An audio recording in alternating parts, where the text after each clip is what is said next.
Good morning students, DElEd की online classes में आपका स्वागत है। मैं के मिश्रा केसीएम कॉलेज से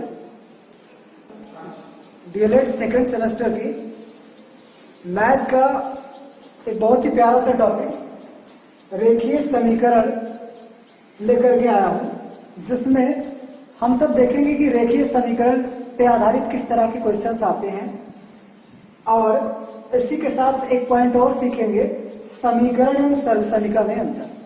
तो इन चीजों को सीखेंगे जो कि बहुत ही इंपॉर्टेंट है और इस पे हमेशा हर एग्जाम में क्वेश्चंस आते हैं। तो आइए देखते हैं सबसे पहले कि समीकरण क्या होता है और समीकरण सर्वसमीका में अंतर कैसे होता है। तो अगर बात करें सिलेबस की, तो सिलेबस में हमें समीकरण एवं सर्वसमीका में अंतर सीखना है और रेखीय समीकरण पे आधारित प्रश्न सीखना है। समीकरण की बात करें, समीकरण जो होता है बीजीय समता का संबंध ज्ञात एवं अज्ञात राशि के बीच का होना समीकरण कहलाता है। यानी कि यदि हमें बीजीय व्यंजक कोई दिया गया हो, ऐसा बीजीय व्यंजक जो दो बीजीय व्यंजक हो और बीच में किसी समता के चिन्ह यानी कि बराबर के चिन्ह से दो पद हो और दोनों बराबर के चिन्ह से डिवाइड हो रहे हो, तो उस कंडीशन में वो दोनों ही पद बराबर होते हैं और उनको हम समीकरण कहते हैं। जैसे हमने लिखा x + 5 = 50, x + 5 ये एक बीजीय व्यंजक है और 15 भी एक बीजीय व्यंजक। ये समता के चिन्ह से दो अलग अलग भागों में डिवाइड हो रहा है। इस कंडीशन में हम कह सकते हैं कि ये जो लेफ्ट हैंड साइड है, बायां पक्ष जो है वो राइट हैंड साइड यानी दाएं पक्ष के बराबर है और यही होता है समीकरण। अब देखते हैं समीकरण और सर्वसमीका में अंतर क्या होता है। तो यहां हमने समीकरण रखा 4x + 5 = 3x + 8। ये हमने एक समीकरण लिया है और यहाँ पे 3x और ब्रैकेट में x² - 1 = 3x³ - 3x, ये हमने दो समीकरण रखे। अब जरा हम ध्यान देंगे कि इन दोनों में क्या डिफरेंसेस है और इनसे आधारित यहाँ पे मैं आपको बताना क्या चाह रहा हूँ वो ध्यान से समझना है। जैसे यदि कोई भी बीजीय व्यंजक होता है तो उसमें जो चर राशियां होती हैं, तो चर राशियों का अपना कोई मान होता है। अब यहाँ पे हम देखते हैं जो x है, x का क्या मान यहाँ पे इस समीकरण को सेटिस्फाई करता है। जैसे यहाँ पे हमने एक चार्ट बनाया है और जिसमें कि x का मान लेफ्ट हैंड साइड यानी बायां पक्ष, राइट हैंड साइड यानी दायां पक्ष, और क्या left hand side right hand side के बराबर है, हाँ या नहीं। तो ये चार जानकारियों के अकॉर्डिंग एक डायग्रामेटिक चार्ट है जिसके अकॉर्डिंग हम इस बात को समझते हैं कि x की वैल्यू क्या होगी। x की वैल्यू अगर हम 1 लेते हैं तो ध्यान दें कि समीकरण में अगर x की वैल्यू हम 1 रखते हैं तो 4 × 1 = 4 + 5 यानी हो जाएगा 9, और इधर अगर 1 रखेंगे तो 3 × 1 = 3 + 8 11 हो जाएगा। यानी बाएं पक्ष का मान 9 हो जाएगा और दाएं पक्ष का मान 11 यानी। तो यहाँ पे क्या left hand side right hand side के बराबर है? नहीं, = नहीं है। दूसरा अगर x की वैल्यू हम 2 रख लेते हैं तो इस तरह से x की वैल्यू अगर 2 रखते हैं तो लेफ्ट हैंड साइड में 13 इसका वैल्यू निकलेगा और राइट हैंड साइड में 14। ये दोनों भी बराबर नहीं है तो नहीं है। x की वैल्यू अगर हम 3 रखते हैं तो लेफ्ट हैंड साइड की वैल्यू आ रही है 70। जैसे अगर 3 रखेंगे तो 4 × 3 = 12, यहाँ गुणा हो जाएगा दोनों में, और 12 × 5 = 17, 12 × 5 = 17 हो जाएगा। ऐसे यहाँ अगर 3 रखेंगे 3 × 3 = 9 और 9 × 8 = 17, 17 हो जाएगा। यहाँ पे बायां पक्ष और दायां पक्ष दोनों ही बराबर हो जा रहे हैं, तो लेफ्ट हैंड साइड भी 17 राइट हैंड साइड भी 17 हो जा रहा है। मतलब कि दोनों ही left hand side right hand side बराबर हैं। क्या बराबर है? तो हाँ, यहाँ पे हमने हाँ लिखा। फिर अगर हम वैल्यू 4 लेते हैं तो देखते हैं कि लेफ्ट हैंड साइड 21 और राइट हैंड साइड 20 हो जा रहा है, यानी कि वैल्यू बराबर नहीं मिल रही। यहां से एक निष्कर्ष निकल के आ रहा है कि x की जो वैल्यू है किसी एक ही मान के लिए इस समीकरण को सेटिस्फाई करता है, बाकी समीकरण को सेटिस्फाई नहीं करते, अर्थात ये = नहीं रहेंगे बराबर। Left hand side right hand side बराबर नहीं है, सिर्फ किसी एक मान के लिए, किसी निश्चित मान के लिए ही ये समीकरण हमारा सही हो सकता है, वो मान है 3। ऐसे अगर हम इधर देखें इस समीकरण में 3x और ब्रैकेट में x² - 1 = 3x³ - 3x। यहाँ पे अगर हम x की अलग अलग वैल्यूज लेते हैं तो ध्यान देंगे, अगर हमने x की वैल्यू 1 लिया तो 3 × 1 = 3 हो जाएगा, और यहाँ 1² - 1, 1² का मतलब 1 और -1 करेंगे यानी 0 हो जाएगा। तो 3 × 1 = 3 और ये 0 से मल्टीप्लाई करेंगे तो 0 आ जाएगा, और इस साइड में भी हम 1 पे क्यूब करेंगे 1 ही आएगा, और 3 1 जा 3 और माइनस 3 1 जा 3, 3 में से 3 लेस करेंगे 0, तो लेफ्ट हैंड साइड और राइट हैंड साइड दोनों की वैल्यू 0 आ रही है, मतलब दोनों ही पद क्या है, बराबर है। ऐसे अगर हम x की वैल्यू 2 रख रहे हैं तो वैल्यू हमारी लेफ्ट हैंड साइड में 18, राइट हैंड साइड में भी 18, दोनों साइड में 18 आ रहा है, मतलब कि दोनों ही पद क्या है, इज इक्वल टू, बराबर है। ऐसे अगर हम वैल्यू 3 ले रहे हैं x का तो भी लेफ्ट हैंड साइड और राइट हैंड साइड दोनों इक्वल आ रहे हैं, 72 आ रहे हैं, यानी कि दोनों बराबर है। 4 अगर वैल्यू ले रहे हैं तो दोनों ही पद 180 आ रहे हैं, यानी फिर वैल्यू बराबर। तो यहाँ पे हमें ये समझना है कि वैल्यू यहाँ पे बराबर क्यों आ रहे हैं, यहाँ पे बराबर क्यों हमेशा नहीं आ रहे किसी एक निश्चित मान के लिए। इसका मतलब ये होता है कि जो ये हमने रखा है ये एक समीकरण है, समीकरण में किसी एक ही निश्चित मान के लिए उस समीकरण जो चर राशि है, चर राशि के किसी निश्चित एक ही मान के लिए वो बराबर हो सकता है, यानी समीकरण संतुलित हो सकता है। जबकि इस तरह से जो ये समीकरण का दूसरा पैमाना होता है, दूसरा मॉडल है, ये इसमें x की वैल्यू किसी, यानी चर जो राशि हमारी x है उस पे किसी भी वैल्यू को रखते हैं तो वो हमेशा सदैव ही left hand side right hand side बराबर आते हैं, और ऐसे ही समीकरण को हम कह सकते हैं कि सर्वसमीका का नाम दिया जाता है, यानी कि इसी को हम कहते हैं सर्वसमीका। तो समीकरण ये वो होता है जिसमें कि चर राशियों के लिए कोई निश्चित एक ही मान समीकरण को संतुलित करता है। यहाँ पे चर राशियों के लिए कोई भी अंक या कोई भी मान हम कह सकते हैं कि समीकरण को संतुलित करता है, और वो हमारा कहलाता है सर्वसमीका। तो ये दोनों में डिफरेंस होता है। यहाँ पे हमने लिख दिया x का मान किसी निश्चित मान के लिए संतुष्ट करता है समीकरण, जबकि x का मान सभी मानों के लिए संतुष्ट करता है सर्वसमीका। तो ये दोनों में होता है डिफरेंस। अब हम सब देखते हैं कि समीकरण बनते कैसे, समीकरण का निर्माण कैसे होता है। तो ध्यान देंगे समीकरण का निर्माण कैसे होता है। समीकरण जैसे छोटा सा हमने सेंटेंस लिखा है, एक संख्या और 4 का योग 10 है। एक संख्या है और 4 का योग कह रहा है कि 10 है। तो कोई संख्या है, संख्या के बारे में तो नहीं बताएगा, लेकिन मान लेते हैं संख्या हमारी x है। कोई चर राशि ले लेते हैं, क्योंकि निश्चित तो है नहीं तो हम चर राशि लेंगे जिसका मान कुछ भी हो सकता है समीकरण के अकॉर्डिंग।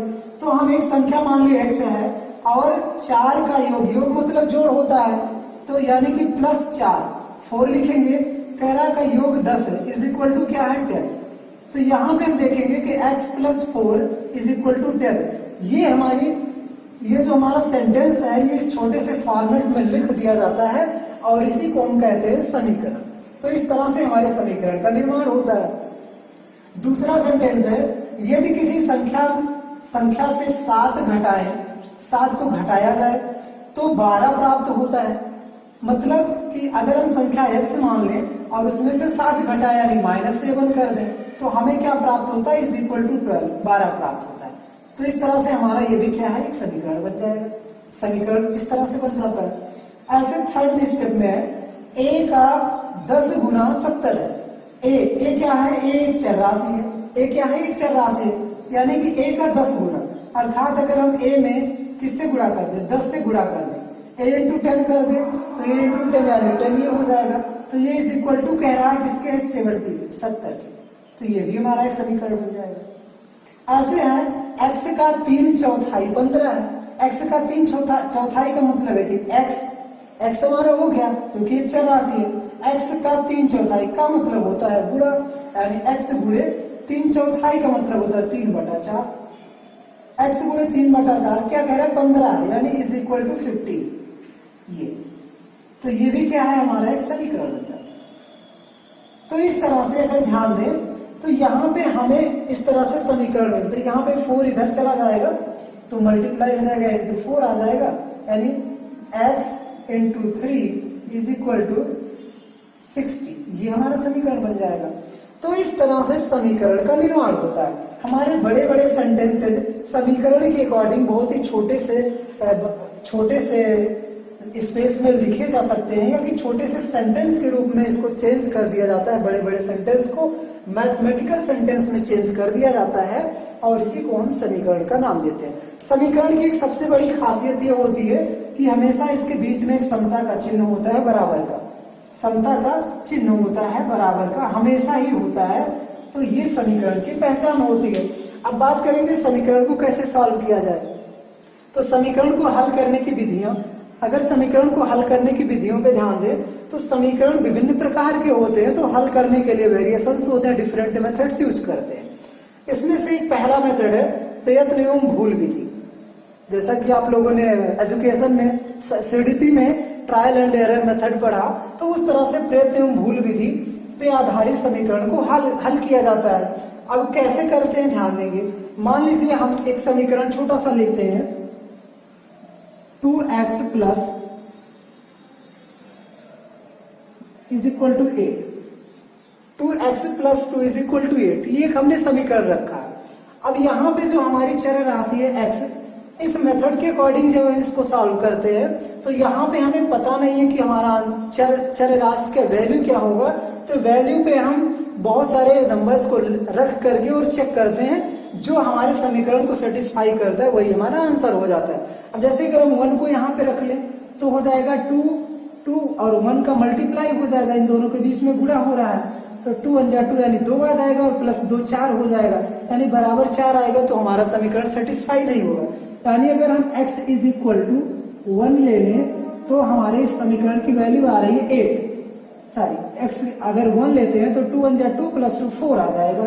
तो हमारा समीकरण इज इक्वल टू 8 बता रहा है, अभी संतुलित नहीं हो रहा है। अगर हम इसकी वैल्यू 2 लेते हैं तो हो जाएगा 2 2 जा 4, यानी कि यहाँ मल्टीप्लाई हो जाएगा, 2 इंटू 2 हो जाएगा 4 हो जाएगा, और प्लस 2 करेंगे 4 to 6 हो जाएगा। तो भी नहीं सेटिस्फाई कर रहा, अभी भी 6 आ रहा है, सेटिस्फाई नहीं हो रहा, 8 आना चाहिए। अगर इसकी वैल्यू हम x इज इक्वल टू जब हमने 2 लिया तो हमें वैल्यू मिल रही है 6। अब यदि हम x इज इक्वल टू 3 लेते हैं तो देखते हैं, तो 3 लेंगे तो हो जाएगा 3 2 जा 6, यानी कि 2 इंटू 3 हो जाएगा 6, और प्लस 2 करेंगे तो इज इक्वल टू 8 हो जाएगा। ये दर्शाता है कि x इज इक्वल टू अगर हम 3 लेते हैं तो हमारी वैल्यू जो है वो आ रही है 8, और 8 आने का मतलब है कि समीकरण को सेटिस्फाई कर रहा है, यानी हमारा यहाँ पे आंसर निकल के आएगा x इज इक्वल टू 8। ये हमारा आंसर हो जाएगा। तो ट्रायल एंड एरर मेथड के द्वारा इस तरह से हम समीकरण को सॉल्व करते हैं। एक छोटे क्रम से एक वैल्यू को पुट करते जाते हैं, जो वैल्यू समीकरण को सेटिस्फाई करती है वो हमारा आंसर होता है। अब इसके बाद हम सब अगले क्वेश्चन पे आते हैं। अब हम बात करते हैं दूसरी विधि, जिसको कहते हैं व्यवस्थित विधि। व्यवस्थित विधि के द्वारा किस तरह से समीकरण को सॉल्व करते हैं, इसमें देखेंगे कुछ पॉइंट्स हमने नोट किया है। पहला पॉइंट है कि चर राशियों को एक तरफ करके, चर राशियों को एक तरफ करके मान लीजिए समीकरण जो है, समीकरण में चर राशियां एक तरफ ना हो। जैसे दिया हो 2x plus 4 is equal to 3x plus 3, यहां से इसको सॉल्व करना हो तो यहाँ पे सबसे पहले हम क्या करेंगे कि चर राशियों को एक तरफ कर लेंगे, यानी ये जो 3x है इसको इधर ले आएंगे तो 2x, और ये प्लस 3x जो इधर लाएंगे तो माइनस 3x हो जाएगा, और इज इक्वल टू ये इधर 3 है, इधर से प्लस 4 को उधर ले जाएंगे माइनस 4 हो जाएगा। इस तरह से इसको करके सॉल्व करते हैं। तो पहला मेथड हमारा होता है कि चर राशियों को एक तरफ कर लेते हैं। यहाँ पे प्लस माइनस का माइनस हो जाएगा, यानी कि 3 में से 2 लेस होगा 1, यानी -1 आ जाएगा। -1x और -1x का मतलब कि -x लिख सकते हैं, और is equal to plus minus का माइनस -1 हो जाएगा। तो -1 x is equal to -1, minus से माइनस कट जाएगा तो x इज इक्वल टू 1। तो इस तरह से करते हैं। यहाँ दूसरा पॉइंट है कि जोड़ घटाव गुणा तथा भाग की मूलभूत संक्रियाएं करके भी समीकरण को सॉल्व करते हैं। मतलब क्या है,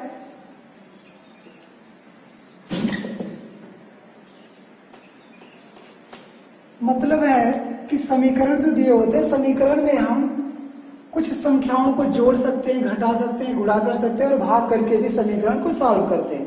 जैसे मान लीजिए हमें क्वेश्चन दिया हो कि 4x minus 3 is equal to 12, ये दिया हो, इसको सॉल्व करना हो तो यहाँ पे देखिए 4x माइनस 3, इसका मतलब है कि यहाँ पे इधर जो 3 माइनस हो रहा है, यदि इसमें हम क्या करें कि 4x और माइनस 3, इधर वाले में हम लेफ्ट हैंड साइड में 3 ऐड कर दें, +3 कर दें ये, और इज इक्वल टू 12 जो है तो यहाँ पे ध्यान देंगे, जब हम इधर +3 करेंगे लेफ्ट हैंड साइड में, तो राइट हैंड साइड में भी हमें +3 करना पड़ेगा, यानी दोनों ही साइड में हम अपने तरफ से 3 ऐड कर देंगे।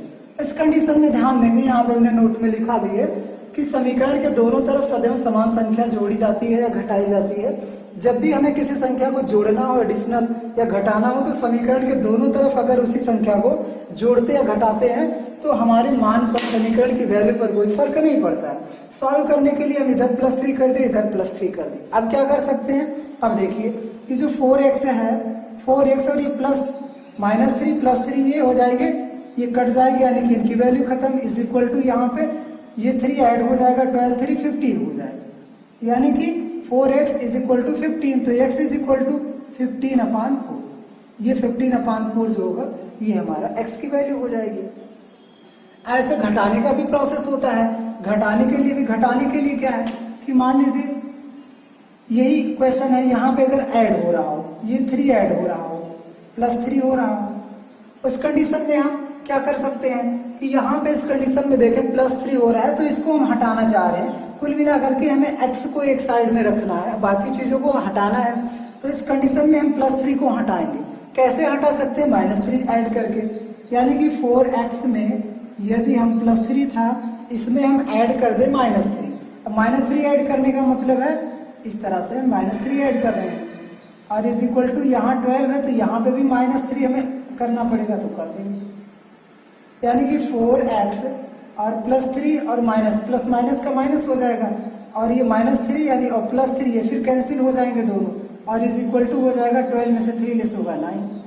x इज इक्वल टू यहाँ पे हो जाएगा 9, और इन दोनों में चूंकि मल्टीप्लाई हो रहा है तो इधर आएगा डिवाइड के रूप में चला आएगा, नीचे आ जाएगा, x is equal to 9/4 value आ जाएगी। ऐसे डिवाइड भी किया जाता है और मल्टीप्लाई भी किया जाता है। तो इस तरह से आवश्यकता के हिसाब से जो हमारे समीकरण होते हैं उनमें हम मूलभूत क्रियाएं जोड़ने, घटाने, गुणा और भाग के करके हम क्वेश्चन को सॉल्व करते हैं। अब हम इसके कुछ क्वेश्चंस को करते हैं। पक्षांतर विधि मेथड भी होते हैं क्वेश्चन। पक्षांतर विधि अभी जो हमने लास्ट में कहा कि हम वैल्यू को एक साइड से दूसरे साइड में लिए जाते हैं, जैसे 5y और -3 इज इक्वल टू 2y और +3 ऐसे होता है। तो इसको हम क्या करते हैं, एक चर राशियों को एक साइड में करते हैं और अचर राशियों को एक तरफ ले जाते हैं। इसको कहते हैं पक्षांतर विधि। तो पक्षांतर विधि के द्वारा भी समीकरण को सॉल्व किया जाता है। अब हम बात करते हैं कुछ क्वेश्चंस की। 2-3 क्वेश्चंस हमने जो आपके एक्सरसाइज के लिए रखे हैं, ध्यान देंगे। पहला क्वेश्चन है कि दो संख्याओं का योग 48 है। पहली संख्या दूसरी संख्या की 3 गुनी है, तो दोनों संख्या को ज्ञात कीजिए। यानी कि 2 संख्याओं की बात की जा रही है, जिसमें से पहली संख्या जो है, पहली संख्या दूसरी संख्या की 3 गुनी है और दोनों संख्याओं का योग बताया गया 48 है।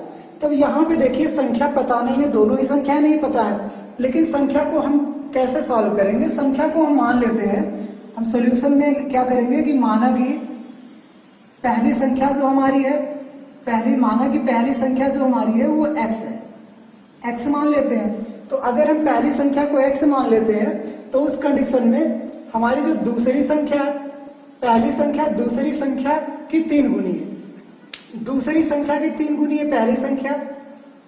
तो हम मान लेते हैं कि दूसरी संख्या पहले ले लेते हैं। दूसरी संख्या मान लेते हैं हमारी x है, दूसरी संख्या x है, तो पहली संख्या हमारी हो जाएगी, पहली संख्या हो जाएगी दूसरी संख्या की 3 गुनी, यानी दूसरी संख्या जो होगी उसका 3 गुना। तो दूसरी संख्या अगर हमने x लिया है तो ये 3x हो जाएगी, पहली संख्या 3x हो जाएगी। अब कह रहा है कि दोनों का योग 48 है, मतलब ये जो पहली संख्या है और दूसरी संख्या दोनों को जोड़ दिया जाए तो इज इक्वल टू 48, हमें एक समीकरण मिल जाएगा। यानी पहली संख्या समझ सकते हैं, पहली संख्या और प्लस दूसरी संख्या ये अगर जोड़ते हैं तो बराबर हमें 48 मिलेगा। ये इक्वेशन कह रहा है, समीकरण हमारा बन जाएगा यहाँ से क्वेश्चन के बेस पे। तो पहली संख्या हमारी क्या है, पहली संख्या हमारी 3x है, तो 3x और प्लस दूसरी संख्या x है, इसको करेंगे और इज इक्वल टू 48 लिख देंगे। अब यहाँ पे हमारा समीकरण बन गया, इसको सॉल्व कर लेंगे। यहाँ पे इन दोनों को ऐड कर लेंगे, दोनों में चर राशियां हैं, ऐड हो जाएंगी।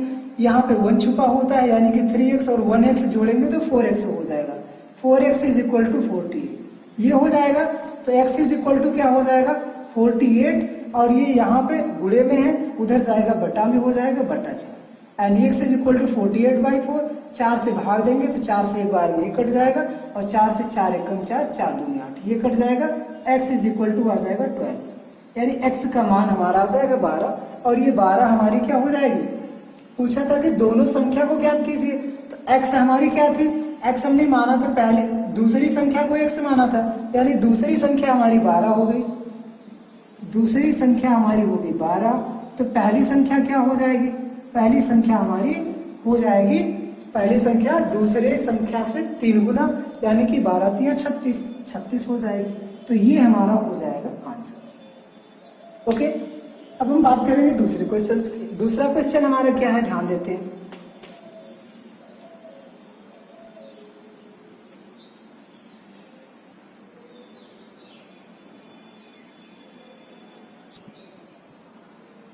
दूसरा क्वेश्चन ध्यान देंगे, एक संख्या के तिगुने में से 24 घटाने पर 30 प्राप्त होता है। संख्या ज्ञात कीजिए।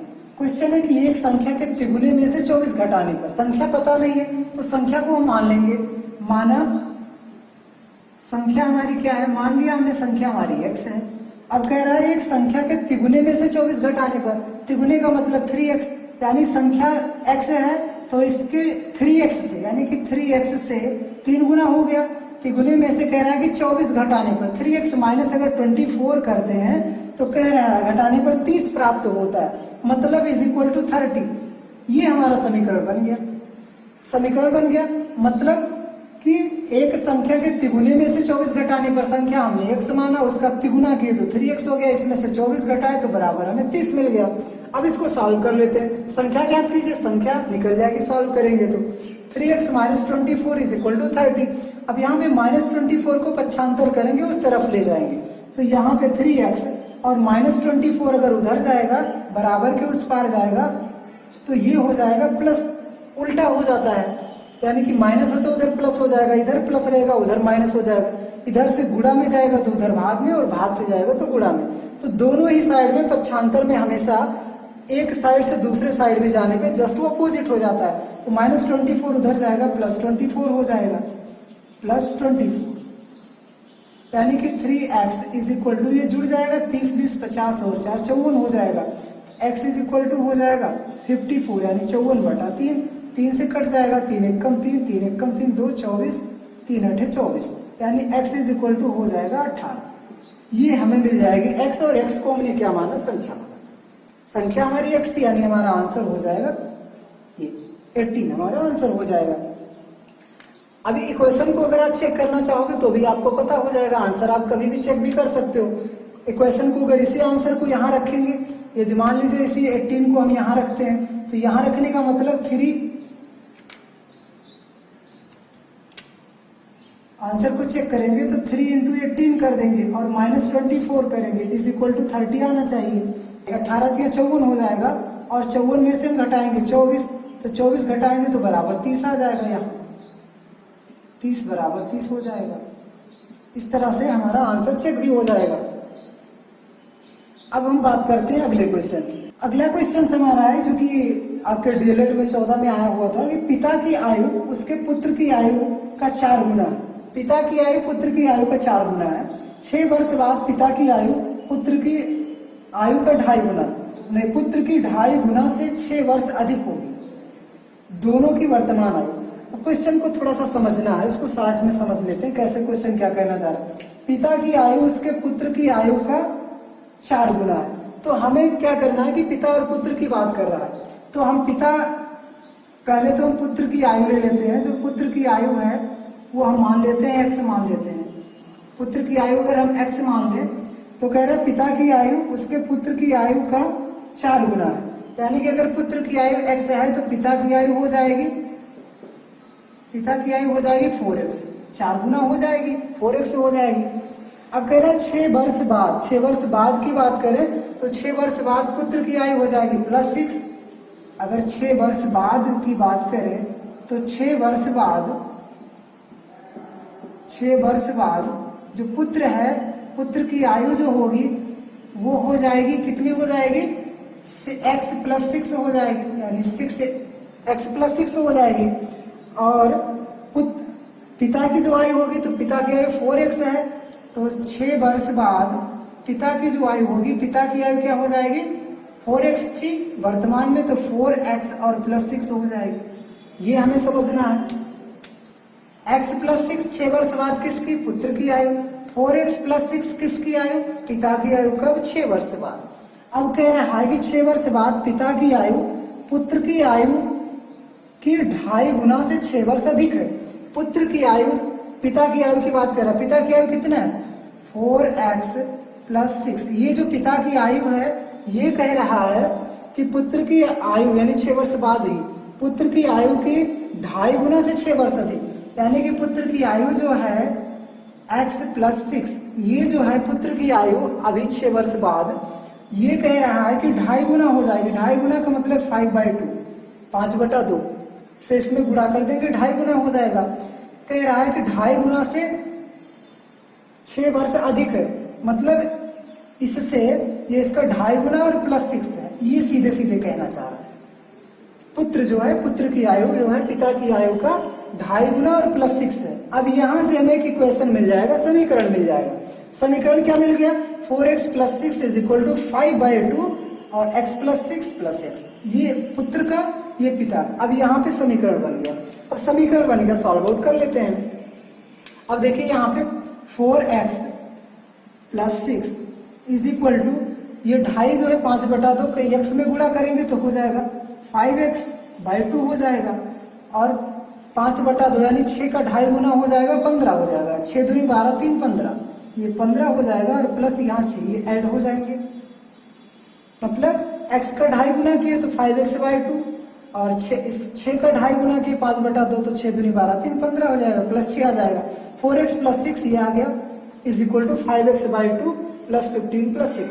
अब यहाँ पे देखिए 4x plus 6 is equal to 5x/2, यहाँ पे इसको ये दोनों ऐड कर लेंगे तो 5x/2 और प्लस दोनों जुड़ जाएंगे, 15×6 21 हो जाएगा। यहाँ पे हम यहाँ पे इसको सॉल्व करेंगे तो हो जाएगा 4x plus 6 is equal to, ये एलसीएम लेंगे 2 आ जाएगा, और 2 1 जा 2 यानी कि 5x और प्लस 1 2 जा 2 और 21 का करेंगे हो जाएगा 42, ये हो जाएगा। अब 2 से इसमें क्रॉस मल्टीप्लाई कर देंगे, अपान 1 अगर यहाँ कर लें तो हो जाएगा 4x का 2 में करेंगे हो जाएगा 8x और प्लस 6 2 जा 12 इज इक्वल टू हो जाएगा 5x और प्लस 42, ये हो जाएगा। अब यहाँ पे 5x को इधर ले आएंगे तो हो जाएगा 8x और माइनस प्लस 5x आएगा, माइनस 5x हो जाएगा, इज इक्वल टू हो जाएगा हमारा 42, और ये प्लस 12 उधर जाएगा, माइनस 12 हो जाएगा। अब इस तरह से ये हमारा हो जाएगा 8x से 5x लेस करेंगे 3x हो जाएगा, इज इक्वल टू लेस करेंगे हो जाएगा 30, x इज इक्वल टू हो जाएगा, इधर जाएगा अपाउंड हो जाएगा, यानी 30/3, अर्थात हमारा कट जाएगा दोनों तो हो जाएगा 10, मतलब x की वैल्यू हमें मिल गई 10, x इज इक्वल टू 10। अब x इज इक्वल टू 10 जो है, ये x इज इक्वल टू 10 क्या है, ये हमने x माना था पुत्र की आयु, तो पुत्र की आयु अगर 10 वर्ष हो गई, ये हो गया हमारा 10 वर्ष, तो ये हो जाएगा 4 गुना यानी कि 40 वर्ष। तो इस तरह से हमारा आंसर आ जाएगा 10 वर्ष और 40 वर्ष, ये दोनों पिता और पुत्र की आयु हो जाएगी। अब बाकी क्वेश्चन आप एक्सरसाइज के करिएगा, और बहुत ही इंपॉर्टेंट है, इसको आपको हर हाल में बढ़िया से समझना है। आपके एग्जाम में क्वेश्चन आते हैं, एक्सरसाइज पूरी करिएगा। किसी क्वेश्चन में कोई समस्या हो तो आप कमेंट्स में अपने डाउट्स को शेयर कर सकते हैं, और आपके जो भी डाउट्स होंगे उनको क्लियर किया जाएगा। और अगले टॉपिक को लेकर के अगले वीडियो में आपके साथ हाजिर होंगे, तब तक के लिए धन्यवाद।